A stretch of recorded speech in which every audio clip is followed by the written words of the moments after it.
C'est l'heure de vous informer, messieurs, mesdames, bienvenue. Le cabinet du président de la République porte à la connaissance de l'opinion nationale et internationale que Félix Tshisekedi Tshilombo, président de la République, a eu un entretien téléphonique avec le Philippe II, roi de Belge, en raison des circonstances sanitaires tant en RDC qu'en Belgique et des restrictions liées à cette situation. Il a été décidé de commun accord de reporter le voyage du roi belge à Kinshasa dans le cadre de célébration des 61 ans de l'indépendance. Toutefois, le programme de manifestation relative au rapatriement et l'inhumation des reliques du héros national Patrice Emery Lumumba est maintenu. Le chef de l'État se rendra personnellement en Belgique pour récupérer le relique de héros national en vue d'un enterrement dans sa terre natale. Signé la cellule de communication de la présidence de la République. Et séance de travail entre Jean-Michel Samaloukonde, chef du gouvernement, et l'ambassadeur itinérant du chef de l'État, Faustin Luanga, sur la candidature de la RDC au poste de secrétaire exécutif de la SADC. Alexandre Ansona au commentaire. Le Premier ministre Jean-Michel Samaloukonde a reçu en audience l'ambassadeur itinérant du chef de l'État, Faustin Luanga Makela, le mardi 8 juin 2021 à la primature. Ces échanges ont porté sur la candidature de la République démocratique du Congo au poste de secrétaire exécutif de la SADC, Communauté de développement de l'Afrique australe. Le Premier ministre m'a rassuré du soutien du gouvernement de la République démocratique du Congo à la candidature au poste de secrétaire exécutif de la SADC. Ce serait pour la première fois que la RDC postule et pour la première fois que la RDC a les chances d'avoir ce poste. C'était pour assurer du soutien du gouvernement, du soutien du chef de l'État et de son soutien personnel. Selon l'ambassadeur itinérant du président de la République, chargé de faire le suivi des organisations internationales, il y a beaucoup d'aspects pour lesquels la République démocratique du Congo peut réclamer ce poste à la SADC. Il y a beaucoup d'aspects pour lesquels la RDC peut réclamer. La RDC, c'est un poumon, pas seulement pour l'environnement, c'est un poumon en termes de ressources naturelles, c'est un hub, un foyer où peut partir la logistique des transports, où peut partir l'industrialisation de toute l'Afrique, pas seulement centrale, de l'Afrique australe. C'est un grand marché potentiel. Aussi, ça peut, quand on prend Linga, il y a les infrastructures d'électricité, les infrastructures de transport, aviation, tourisme. Il y a beaucoup de potentialités quand la RDC participe à la SADC. Vous savez, par exemple, les militaires de SADC sont à l'est de la République démocratique du Congo pour apporter la paix dans cet élan de solidarité communautaire. La RDC aussi, dans ce même élan de solidarité et de partage des responsabilités, veut impulser la SADC. À l'EPST, l'amélioration des conditions de l'enseignement au cœur des échanges entre le ministre Tony Mwaba et le représentant de l'UNICEF, Edouard Beck-Beder, une audience accordée ce mercredi 9 juin 2021. Les amples détails avec Michael Bilonda. Le représentant de l'UNICEF en République démocratique du Congo a été reçu ce mercredi 9 juin 2021 par le ministre de l'enseignement primaire, secondaire et technique, Tony Mwaba Kazadi, dans son cabinet de travail. Les deux personnalités ont fait le tour de la situation de l'éducation au Congo-Kinshasa, ce qui a poussé Edouard Beck-Beder de plaider pour la construction des nouvelles salles de classe afin de faire face au doublement de la population congolaise qui double tous les 20 ans. À la même occasion, le représentant de l'UNICEF a par ailleurs appelé à l'accélération de la formation des enseignants pour assurer une bonne qualité de l'éducation. Nous avons fait un tour de table de la situation de l'éducation au niveau de la DRC et quelles seraient les mesures pour accélérer l'accès des enfants ainsi que la qualité de l'éducation. Il y en a plusieurs. Tout d'abord, il y a une coordination, de renforcer la coordination entre les différents partenaires. Il est important aussi de s'assurer de pouvoir construire plus de salles de classe au niveau du pays. Le Congo est un grand pays. Le Congo est un pays dont la population double tous les 17-20 ans. Et cela veut dire beaucoup pour l'éducation. Ça veut dire qu'il faut accompagner ce doublement des effectifs tous les 20 ans. Donc il faut rattraper un certain retard et il faut aussi prévoir l'avenir. Ça, c'est au niveau de l'accès. Et au niveau de la qualité, il faut s'assurer d'une qualité de l'éducation à travers la formation accélérée de certains professeurs. Ici est de noter que, pour tenir ces engagements, ce sujet ne concerne pas seulement le ministre de l'EPST, mais aussi le ministère du Budget et celui des Finances, a déclaré Edouard Beg-Beder, les représentants de l'UNICEF en République démocratique du Congo. Toujours à l'EPST, le ministre Tony Mwaba a reçu le conseiller économique et commercial de l'ambassade du Royaume de la Belgique, dont la question sur le financement de 100 millions de dollars américains de la Banque mondiale fut évoquée lors de leurs échanges. Michael Bilonda nous en parle. Le ministre de l'enseignement primaire, secondaire et technique, Tony Mwaba, a échangé ce mercredi 9 juin 2021 avec le conseiller économique et commercial de l'ambassade du Royaume de Belgique. Ce dernier a félicité et a encouragé le gardien de la gratuité, Tony Mwaba, pour sa nomination dans ce secteur qui est prioritaire pour le chef de l'État, Félix-Antoine Tshisekedi Tshilombo. En effet, l'aspect technique que la Belgique peut offrir à travers ses sociétés actives dans le secteur de l'éducation était au menu de leurs échanges, ainsi que la question du financement de 100 millions de dollars de la Banque mondiale a été également évoquée. Bien, tout d'abord, c'était la première rencontre que j'avais avec le ministre depuis ses nouvelles fonctions. Je voulais le féliciter et l'encourager dans ce secteur qui est tout à fait prioritaire pour le chef de l'État, la gratuité de l'enseignement et promouvoir un enseignement de meilleure qualité, accessible à tous. Nous sommes concentrés plutôt sur l'offre technique que la Belgique pouvait offrir à travers ses sociétés actives dans les métiers notamment du numérique, le numérique lié à l'enseignement à distance, une meilleur accès à Internet pour les écoles, pour les bibliothèques. Nous avons des choses très précises et concrètes à proposer. Nous avons convenu d'une réunion lundi prochain. En principe, il y a une réunion hebdomadaire avec les directions thématiques du ministère pour voir concrètement en fonction de l'offre belge que je vais envoyer au ministre suite à cette réunion, qu'est-ce que nous pouvons faire ensemble. Nous avons également parlé des financements. Les financements déjà disponibles. Récemment, donc, on a tous entendu parler des 100 millions de dollars de la Banque mondiale. Donc, j'ai posé des questions là-dessus. Et au-delà des financements publics bilatéraux ou multilatéraux, il y a parfois des sources de financement de la part du secteur privé local, notamment dans le cadre de la responsabilité sociétale de l'entreprise.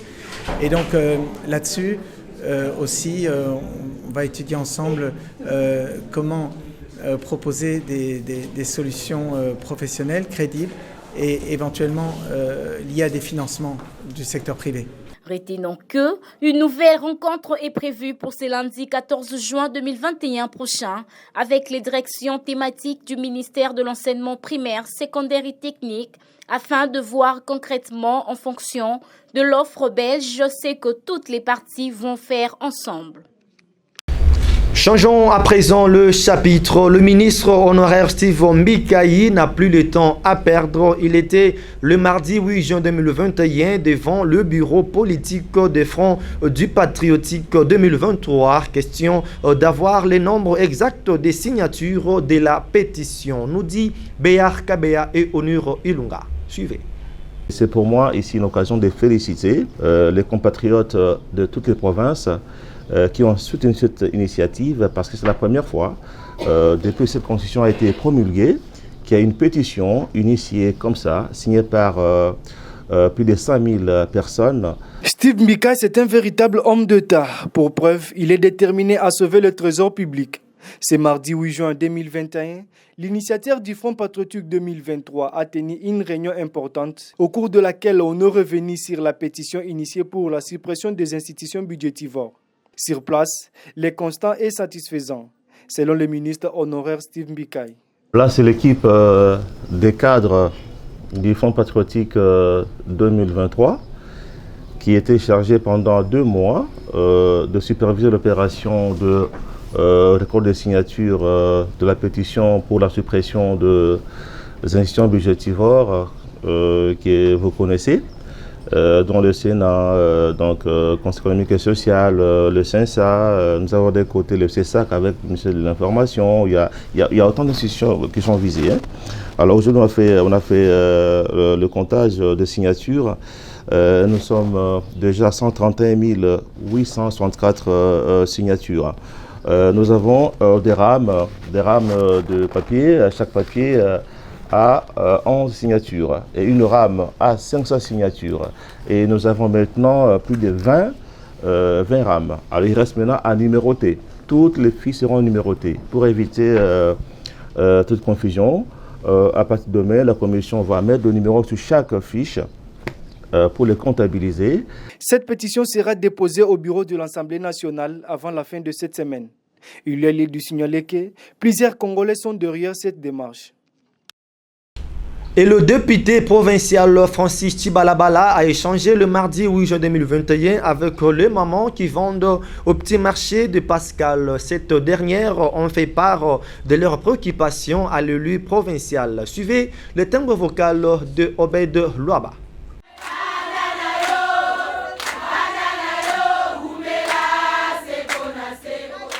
Toujours proche de ses électeurs, Francis Tibalabala a effectué un déplacement le mardi 8 juin 2021 dans la commune de Massina, précisément au quartier 2, la place à laquelle il a fait un entretien avec les femmes vendeuses de Pascal. Au cœur de cet entretien, les femmes ont défini toutes les causes ignobles que comportent les policiers travaillant sur ces petits marchés. Selon la présidente de cette association, nous sommes fatigués avec les comportements de la police et les conditions dont nous travaillons en ces lieux. Nous sollicitons l'implication des autorités compétentes de nous venir en aide, car nous n'avons pas où aller. Ces petits commerces nourrissent nos familles. Prenant la parole, le leader de Massina n'a pas manqué à dévaler ses impressions. Vous savez, moi je suis le maire élu de ma circonscription. Ce sont des mamans qui vendent le long du boulevard qui m'ont appelé pour me présenter justement leur desiderata. Et comme vous le savez, elles sont chassées, elles ne vendent plus depuis un certain moment et elles n'arrivent plus à assurer justement la survie de leur foyer. C'est comme ça que moi, en tant que leur élu, je suis venu pour entendre justement leurs pleurs et aussi me constituer à leur porte-voix pour que les autorités qui gèrent la ville puissent trouver un temps soit peu une solution afin d'alléger leur situation. Bon, nous allons voir les autorités, nous allons voir le gouverneur avec quelques mamans pour voir ensemble comment trouver la solution à leurs problèmes. L'homme, c'est les autres. Francis Tibalabala, voisin le plus proche de la population, se disserait de travailler sans reproche à côté de sa base. Le gouverneur de la ville-province de Kinshasa, Jean-Tini Ngobila Mbaka, alerte la population quinoise sur la 3e vague de la pandémie à coronavirus. Propos recueillis par Alexandre Ansona. Quinoises et Quinois, la République démocratique du Congo est touchée par la 3e vague de la pandémie à Covid-19, avec la ville de Kinshasa comme épicentre de cette maladie. Le ministère national de la Santé publique a alerté dans son message des jeudi 3 juin dernier sur une augmentation exponentielle des cas de Covid-19 dans notre pays et plus particulièrement dans la ville de Kinshasa. Depuis le début de l'épidémie, déclaré le 10 mars 2020, le cumul est de 23 468 cas confirmés pour la ville de Kinshasa.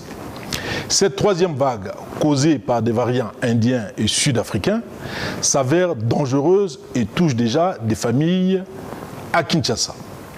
Au regard du dernier bulletin de la situation sanitaire fournie par la coordination de prise en charge des personnes atteintes de Covid-19 en République démocratique du Congo, les services compétents confirment que la situation épidémiologique est entrée dans une phase alarmante depuis le mois de mai. Et la moyenne des cas par jour a quadruplé. Quinoises et Quinois. Je souhaitais, comme je l'ai déjà fait à plusieurs reprises, depuis le début de la crise sanitaire dans notre ville, m'adresser à vous afin de vous réitérer tout mon soutien. Vous avez été combatifs et coopératifs, je vous en remercie. Les temps sont durs pour la plupart d'entre nous. L'inquiétude provoquée par le coronavirus lamine notre morale. C'est bien entendu notre santé qui est au centre de nos préoccupations. C'est pourquoi nous sommes tous tenus à sauver plus de 15 millions de vies dans notre ville. Ainsi, je vous exhorte à la stricte observance des mesures barrières édictées par les autorités sanitaires pour limiter la propagation de la pandémie. Les lavages réguliers de mains avec du savon ou une solution hydroalcoolique. Le port correct et obligatoire des masques dans le lieu public, dans les taxis et transports en commun. Le bilan du déplacement effectué dans les provinces d'Ekwilu et Kwango ainsi que le recadrement de quelques parlementaires debout de l'UDPS qui n'effectuent pas en bonne et due forme leur mission selon la vision du parti et qui cherche à ternir l'image du chef de l'État était au menu de points soulevés par Augustin Kabouya, secrétaire général de l'UDPS, lors de la matinée politique tenue au siège du parti le mardi 8 juin 2021, explique Christian Libengue.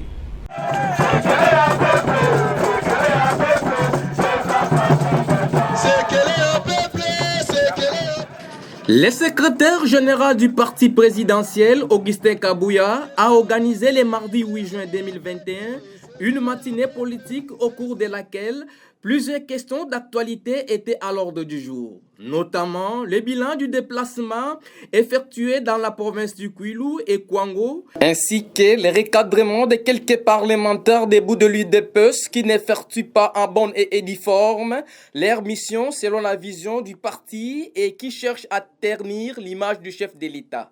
Par la même occasion, devant les combattants et combattantes, le numéro 2 du parti au pouvoir salue la population de Bulungu, Idiofa, Kikwit, Massimanimba et Kenge pour l'accueil chaleureux réservé à la hiérarchie du parti dans ces coins du pays. IDPS viva biloko nyonso boyokaki wana bakangaki ba école po d'ailleurs bato natambolaki na bango bato 10e iris yokason bozali awa. Et puis, natambola kapamba te. Je me fais toujours accompagner. Ata et pas journaliste moko ya chaîne nationale. Bamona kangane tizo bate tango natambola kana batuana. Bayamba kingane ti Jésus tango azokota na Jérusalem ba image ezali. Je ne vais plus partager les succès de l'IDPS avec qui que ce soit.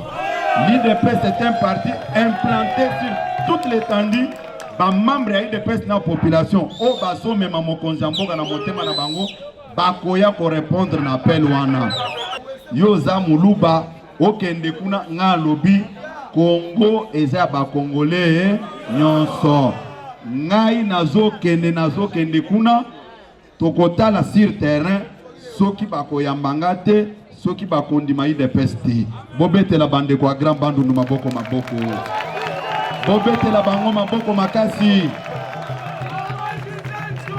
Ba démentir buzo ba nyonso e bande kolobama ao. Tokei tosali carton plein na Idiofa. Carton plein na Kikwit. Kenge n'en parlons même pas. Toyawa na Kenge. Tosali même exploit. Notons que Augustin Kabouya, secrétaire général du parti présidentiel, est attendu ce week-end à Bandundu-Ville, la capitale du Kwilu, toujours dans le cadre de la redynamisation et installation de nouveaux animateurs de l'UDPS à travers la République démocratique du Congo. Retour en image sur la visite du PDG Delphin Katende Ntumba au bureau du directeur général adjoint de l'ONUP, M. Nkenza Lukeni Stanislas, concernant le sujet de l'identification. Merveille Ngaloula nous en parle. Le PDG de Yokason Télévision, M. Katende Ntumba Delphin, a été reçu aujourd'hui, 8 juin 2021, par le directeur général adjoint d'Office national d'identification de la population, M. Nkenza Lukeni Stanislas, dans son bureau.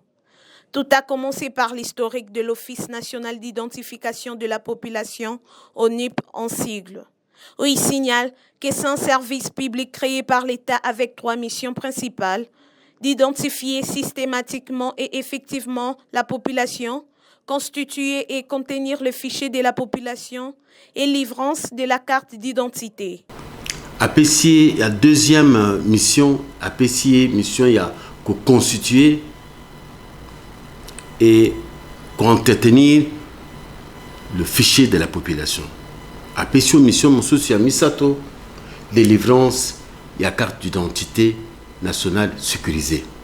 Maintenant, pour répondre à votre question, qu'est-ce que l'identification? L'identification, consiste à collecter les données biographiques et biométriques sur moto.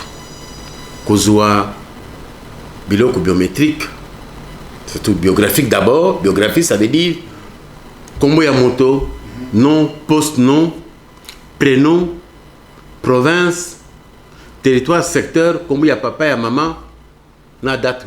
Ça veut dire on a les éléments biographiques.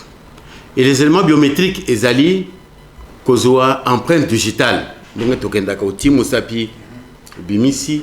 empreinte digitale. C'est-à-dire qu'ils ont iris. Iris, ils couleur et iris. Ensuite, ils ont photo à moto. Tout ça, c'est identifier quelqu'un. En vue, il y a un côté affiché général de la population qui va servir que sa carte d'identité nationale. C'est parce que moyen est allé kozanga. Moyen est allé kozanga. Moyen est l'État.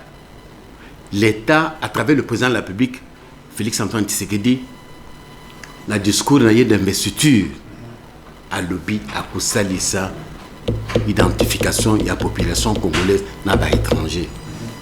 À couper sa congolais carte d'identité. Et en gros, le Premier ministre actuel, Jean-Michel, a dit à lobby n'a coupé sa moyen. N'a coupé sa moyen. Moyen, en gros, tout ça, là. Nenga boye bokenda ko regla biso moyen wana tout banda mosala ya identification de délivrance de carte. Hier, nous étions reçus par le vice-premier ministre, ministre de l'Intérieur, M. Asselo. Nous avons exprimé nos besoins, nous avons exprimé nos difficultés. Pour que le gouvernement appelle ses moyens to banda.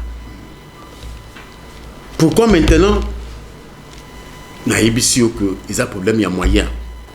Rajoute, les élections auront bel et bien lieu en 2023 parce que le travail est en marche afin d'éviter les glissements. L'objectif est de faire que le nouveau régime soit différent de l'ancien régime car ONUP est prêt à offrir une carte sécurisée à la population congolaise en vue de respecter le projet de chef de l'État, Félix Antoine Tshisekedi Tshilombo. Et pour boucler ce journal, messieurs et mesdames, c'est déjà pour le jeudi 10 juin 2021, le coup de souffle au stade de Martyrs. Le DSMP et la Renaissance du Congo vont s'affronter pour la 56e édition de la Coupe du Congo. Commentaire Obed Loaba. La Coupe du Congo, il est déjà pour la première rencontre prévue pour le jeudi 10 juin 2021 au stade des Martyrs de la Pentecôte, le Daring Club Motema Pembe et l'FC Renaissance du Congo. Ces deux formations sportives se disputeront pour la 56e édition de la compétition de la République démocratique du Congo. Il est ici de noter que la requête se poursuit pour les championnats congolais. Toujours dans l'image sportive, le léopard de la République démocratique du Congo se sacrifie à muscles de jambes pour renforcer les jeux tactiques de l'équipe afin de satisfaire cette fois-ci les amoureux sportifs congolais. Marcel Tisserand, le capitaine des Léopards, croit à la prestation qu'ils auraient à faire face aux Aigles du Mali. Oui, effectivement, nous avons perdu 1-0 face à une bonne équipe de Tunisie. C'était un match aussi pour nous découvrir aussi avec le nouveau staff. On a eu très peu de séances d'entraînement. Nous avons essayé d'appliquer le mieux possible les consignes du coach. Je pense que dans l'ensemble, c'était pas trop mal au niveau des consignes qui ont été demandées. Nous sommes toujours dans le processus d'apprentissage avec le nouveau staff. Donc on va avoir un match qui va arriver très bientôt. Ça sera aussi l'occasion de voir d'autres choses. C'est une équipe, on se connaît avec certains joueurs. C'est pas la première fois qu'on s'entraîne ensemble, c'est pas la première fois qu'on joue ensemble. Donc il y a certains automatismes. Ensuite, il y a quelques nouveaux joueurs qui sont aussi intégrés. Et puis le nouveau staff, c'est surtout ça le plus important aujourd'hui. On a une nouvelle philosophie, c'est un nouveau cycle. Donc ça demande un peu de temps. C'est vrai qu'on n'en a pas énormément, mais ça quand même demande un petit peu de temps quand même pour apprendre certaines petites choses que le nouveau staff a envie de mettre en place. Donc je pense que le groupe est assez cohérent. Aujourd'hui, on a des nouvelles idées. À nous de les mettre en place lors des matchs de préparation. Chacun a une mission commune. Le coach est là pour nous emmener dans notre objectif premier qui est la Coupe du Monde. Donc l'ambiance ne peut être que bonne. C'est une équipe qui a beaucoup de talent. Il nous manquait peut-être ce guide-là qui puisse nous emmener. J'espère que nous l'avons trouvé. Je pense que le coach est très compétent pour nous emmener vers nos objectifs premiers. Il y a eu une catastrophe naturelle qui a eu lieu dans notre pays. C'était important pour nous de communiquer à ce niveau-là. C'est des choses qui peuvent arriver, mais chez nous, dès qu'il arrive quelque chose, on se doit, nous les joueurs, de communiquer et de montrer notre soutien au peuple de Goma. Rappelons par ailleurs, c'est déjà pour le vendredi que les deux nations sportives vont s'affronter. Vous l'avez certainement compris, messieurs, mesdames, c'est la fin de notre grande édition d'information. Merci de l'avoir suivi. Restez branchés au programme de nos antennes. Au revoir.